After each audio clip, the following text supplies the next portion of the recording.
guys, oh. Yan yung sea anemone na kulay green.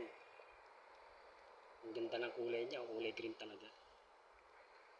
Ang tawagin dito sa amin, Samar, paluha.